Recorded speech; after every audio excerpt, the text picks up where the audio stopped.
Okay, we're live. Hi, everybody. Today we have Ken Thoreson, president of Acumen Management.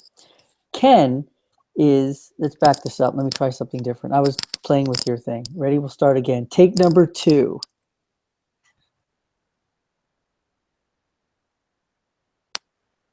Hello, everyone. Today we have Ken Thoreson, president of Acumen Management. Ken is a recognized expert in sales execution, channel management, revenue generation, sales analysis, compensation, and training within the sales function. Ken is author of 4 books around the Sales Management Guru series and co-author with Stephen Covey in Success Simplified. Ken's blog has been rated in the top 10 blogs in the United States, and he is known as a visionary and a leader in the sales world. Ken, welcome to our broadcast today, and thank you for taking the time. Well, thanks for having me, Keith. I'm excited to be able to share some ideas and thoughts with your team and with everybody else who's going to tune into the podcast. Excellent, excellent. Let's get started, okay? Why is it, Ken, that the average lifespan of a sales manager is only 18 months? Well, there's probably a lot of reasons. It depends upon the environment, obviously, that sales manager is going into. If I'm a first-time sales manager, odds are that it will be 18 months or less because odds are that person has never been trained. A lot of money is invested in sales training, but a lot of times not a lot of money is trained in sales management. Mm-hmm. Number 2 reason sometimes is you promote your number 1 salesperson. Since he or she is really successful, you assume they can also be a successful manager. The patience level is not the same, so there's a challenge there. But fundamentally, people sometimes have not taken the sales management role to the next level. There's books on leadership. There's certainly books on selling. Not a lot of detail around how do I effectively run a high-performance sales team. Interesting. You talk about sales management being the weak link in an organization. Can you expand on that somewhat? Well, yeah, I think generally what I see in companies that are not performing well is the sales leader tends to be the weak link. Why is that? Well, it's because they sometimes don't understand that as a sales manager, you're also a sales leader. That means you have to understand leadership, vision, direction, and be able to transfer that visionary thought to the sales organization. I call that the emotional side of sales management, being able to emotionally engage with people to believe in your product, believe in your company, believe in you from that perspective. It's also a weak link sometimes because they haven't built their formula. In sales, we talk about having a pipeline and understanding your close ratios and some of those things, but a sales manager has to also understand how that works. And the next issue that they have, the weak link issue, is that they have the most difficult job. They not only manage the field sales force or the inside sales force, but they have to work with a peer group of other managers, and then they have to work with the president of the company and perhaps even the board of directors. And so they have a tremendous broad-based line of responsibility. So time management becomes a problem, visionary ethics, belief, emotions, and the tactical side of management all become critical success factors. Interesting you say that. You have a boot camp coming out called SLAM for the first-time sales manager, and I love that title, by the way. But what do you see as the challenge, especially for the first-time sales manager? I know you've worked with a lot of these sort of individuals over the years. Well, the reason we call it slammed is that I generally find that first-time sales manager about 6 months into the job slammed. Their to-do list is very long. They're running around in circles trying to do things they shouldn't be doing in a lot of cases. And they also probably, depending upon their environment, have not put in the systems necessary to be successful. So in the workshop, we designed it specifically for people who have to manage sales teams to be able to train them not only how to interview, hire, and onboard sales people, but how do you manage them from a weekly sales meeting perspective? How do you build a quarterly sales training plan? And fundamentals, the brick-by-brick idea of how do you build a foundation for success are going to be covered in this training program. Excellent, extremely valuable. But let's go back to the challenges for the first-time sales manager. Social media is out there. We're hearing a lot about the impact of emotional intelligence in the marketplace these days. the impact of the millennial generation. What would you categorize as either the top challenge or the top three challenges that the first-time sales manager is going to have?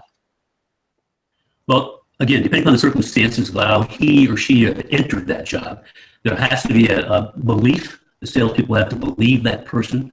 The sales manager has to not only understand the sales process, but be able to understand each step of that sales process and why it's performed in that manner. So being able to communicate from a telling style is okay, but also a training style becomes an important element. So how do I work with my sales team so they execute more effectively? That's probably the biggest challenge most early stage sales managers face, is they fail to bring discipline, accountability, and control to their team.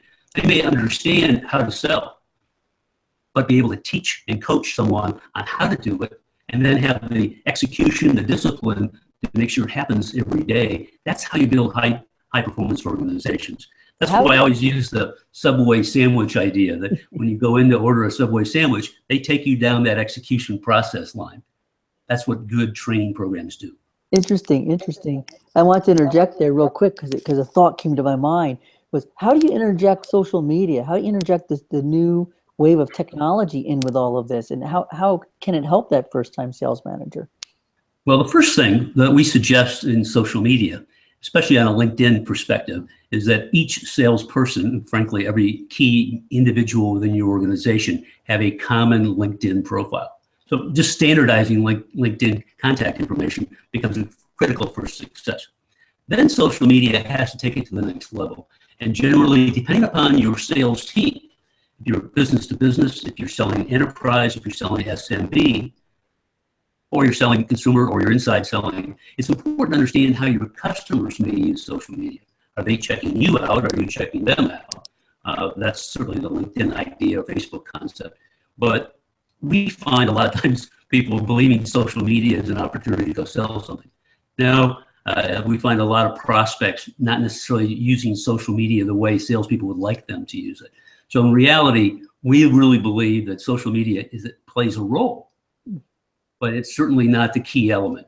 The issue we also find out is a lot of early stage sales managers, if they're working with younger salespeople, the younger salespeople are failing to understand social media with real media.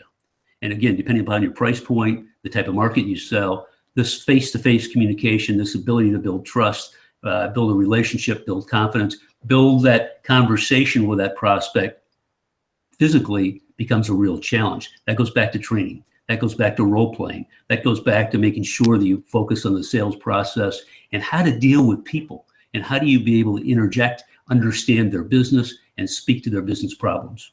Wow, what a huge, huge issue these days. We're hearing it ourselves. Let's swing a little bit to the other side of the equation here, the experienced sales manager. What are your tips and tricks and recommendations for this particular person? I know there are challenges that they're having to overcome these days. What are those challenges? What are your recommendations, Ken? That's really great, and a great question, because we see everybody in selling and in management hit certain levels or plateaus. Person comes in with a lot of energy, wants to change a few things, makes it happen, and all of a sudden 18 months later, things are stagnated. And all of a sudden they're not improving themselves. That's why constant training becomes a critical element. We like to suggest that a sales manager, existing sales managers, meet with other existing sales managers, develop their own peer group, for an example, so they can share ideas and get fresh. Fresh air is an important element in any leadership role. So they have to be able to go out, and what I suggest, think of other organizations that are larger than theirs, hopefully within the same industry, and do a benchmark analysis with that vice president of sales, that sales manager, to say, what are you doing? How are you handling these issues? So they can explore. And in some cases, even go and visit a different company in a different industry that's larger than them to find out what the best practices are. That's why my blog is, quite frankly, has been rated pretty high, is that we do that. We talk to our customers, we share ideas, we share case studies, and we talk about certain situations we've seen with our clients, and talking about how do you fix certain areas. So constant education is important. Also, with an experienced sales manager, they have to be careful that they don't fall into a rut in working with their existing people. A lot of times we'll see existing sales managers stop making sales calls with their experienced salespeople because they know how Ken sells, or they understand how Keith handles that. They trust Keith. Well, that's probably true, but even Ken Thoreson, even Keith Lubner needs to have someone watch them on the sales call and see how they can stay better or keep that saw sharp. How do you overcome, though, the concept of, or the notion of ego getting in the way? Because I've seen this myself. When you try to tell an experienced person, you got to change a little bit. You have to go to other companies. There's an ego issue I've found. How do you overcome that, and how do you recommend that to the experienced managers so that they'll actually go do it? Well, I always say a mind is like an umbrella. It only works when it's open. And so sometimes you take a baseball bat and hit somebody across the head and get them to wake up. Sometimes you use a more subtle approach, and you have to have that conversation. One of the things that we teach in the workshop, for example, is that the sales manager and the president of the company should have at least a one-on-one once a month with every employee. Not to talk about pipeline, not to talk about other issues, but to talk about them. We ask these questions. How's it going? What do you find that's working for you now? What do you think we need to improve? Now, as a sales manager, you may want to keep a little list on each salesperson of things you want to coach them about. So when you have this formal coaching time, you can bring out your list and be able to have that open, honest conversation. If as a manager or as a president of the company coaching the sales manager, if they haven't built that line of communication and that opportunity to trust themselves, they're not going to take the advice. So as a sales manager, we recommend that you have that coaching session once a month with each person in your direct team to talk about their job, how they're doing, how they can improve. One of the tools we have is a 6-month salesperson evaluation.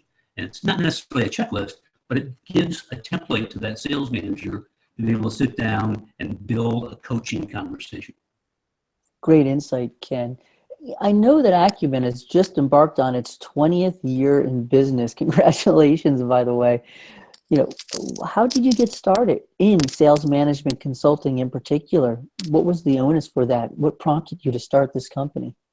Well, it kind of comes back to one of the earlier questions. I was the vice president of sales running a good-sized software organization, and we sold through a reseller, a partner, a dealer network, whatever term you use. And it came to me that about 4 or 5 years into the 9 years I was there, that the weak link or the weak dealers, the weak partners we had poor sales managers. The organizations that were really doing well had strong sales management. And so as vice president of sales, I started a National Sales Managers Association within my organization. And that allowed me to speak to those individuals, allowed me to begin to coach and train those individuals, and to have other sales managers cross-train the weaker or the least experienced people. That built a very strong sales organization over the last 5 years. And I was sitting there after 9 years, and I thought, there's a lot of people and a lot of money being invested in sales training. It has to be retrained and regurgitated. But if you can train the sales manager not to be the weak link, so they hire better, they train better, they build better management systems, all things we're going to talk about in the workshop, that they're going to build a stronger organization. And so I put out the shingle and started the company, and it's been a great blessing. Well, it's fantastic. Over 20 years, you've learned a lot, obviously, when it comes to consulting in this world. Where do you see a company? Where does it tend to find success, and where do you see companies that just become stagnant? Are there some certain trends that you've seen that can represent one over the other? Well, I think it starts at the leadership of the company. And it starts with the leadership, certainly from sales and marketing and manufacturing in that area. It starts with that management team. And organizations that we've been able to really propel themselves, not only excel, but propel themselves, is that we started doing the strategic planning idea, where we set some big goals, set it up over a 3-year kind of plan, but then we broke the plan into a yearly plan, broken it into action steps by quarter, by department, with some measurable goals and metrics. And then we built the tactics for each department for each quarter. And that broke the focus down to smaller rocks rather than the big boulders, and allowing people to focus and measure that. In fact, one organization recently, we had it on the entire conference room wall, all laid out as a result of the workshop. And that allowed two things to happen. It built a game plan, but it also allowed the president and each leader of each department to sell the vision of the company to the employees. So the employees started to understand why we're doing things, not just go do them. Why are these pieces being implemented? It's because of this goal. It's going to allow us to grow, win market share, improve profitability, whatever the strategic objectives are. That, to me, is the emotional side of leadership, sales leadership, general leadership, is that you have the visionary capability and the ability to build a game plan to win. Great insight, Ken. Any parting words for the audience? Any parting words of wisdom? Any notions around SLAM, that workshop that you're coming out with, that people really need to understand? Well, one of my favorite phrases, Keith, is take advantage of the opportunity of a lifetime during the lifetime of the opportunity. So take advantage of the opportunity of a lifetime during the lifetime of the opportunity. This coming workshop that we're going to have is going to allow you to go through self-paced video learning around compensation, recruiting, management systems, leadership, training, and coaching. And then we're going to have 8 interactive conversations with me and all of the other students to be able to attend a live interactive forum, to be able to learn from each other, share with each other, and succeed together. That's really important. Good advice for everybody. Ken, I want to thank you very much. And again, congratulations on 20 years in business. It's fantastic to see that. Thanks a lot. Thanks, man. Keith. Appreciate the time.